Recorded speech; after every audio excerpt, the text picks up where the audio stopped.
Maro izany fandroany no namoahana ny andian'ny faharoa amin'ny aton'ny université Masaka. Izy ireo dia miisa eo amin'ny 7 taona eo, 7 ny isan'ireo mpianatra mivoaka androany. Dia tao anatin'izany ny agro, ny communication ary ny paramedy. Vita tokoa no nidingana eto amin'ny sekoly Masaka zao satria bac plus 3 no avoakana eto.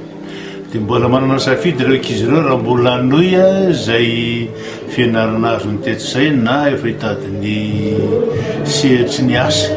Ny eto moa ny asa izay foana ny efa programanay ato ny slogan dia ny hoe hianatra mba hamorona fa tsy hianatra mba hitady asa. Sahalan'ireo zokiny efa teo aloha teo zao dia efa ny akabeazandreo indrindrindrindra tao amin'ny agro dia efa manana ny asany ary tsy hoe mpiasan'olona izy ny any ny akabeazany fa efa manana ferme ny sasany, efa manana tany ovolena ny sasany, efa miopy. Dia tanteraka ihany zany le slogan ato hoe hianatra mba hamorona. Ny andehany manaraka zao hoe rovina indray miditra mazava ho azy zany fa efa niditra ny andehany manaraka, efa nisy nanomboka tamin'ny volana mars ny sasany, sasany nanomboka tamin'ny volana novambra ary ny sasany dia efa nisy niditra. Ohatra sahala ny paramédicaux zao dia efa niditra tamin'ny volana novambra ny première année. Ny kilasy moa zany dia mitohy foana hatrany hatrany, misy foana ny andehany vaovao dia efa eo amin'ny 3e année ndraiky io zao sasany amin'izao fotoana zao izay amarina ny taom-pianarana amin'ity kahatra 2018-2019 ity.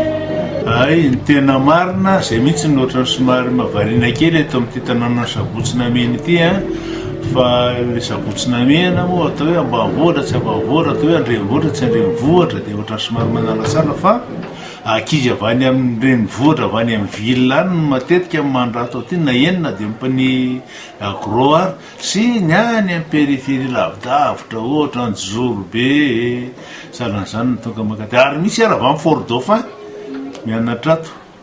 Ary efa tamin'ny promotion voalohany efa nisy ankizy avy amin'ny Fort Dauphin hatramin'izao mbola misy. Ary dia misy koa mpirenena vahiny mihitsy tahaka ny Comoriana dia misy mianatra ato manao ny agro sy ny paramedy.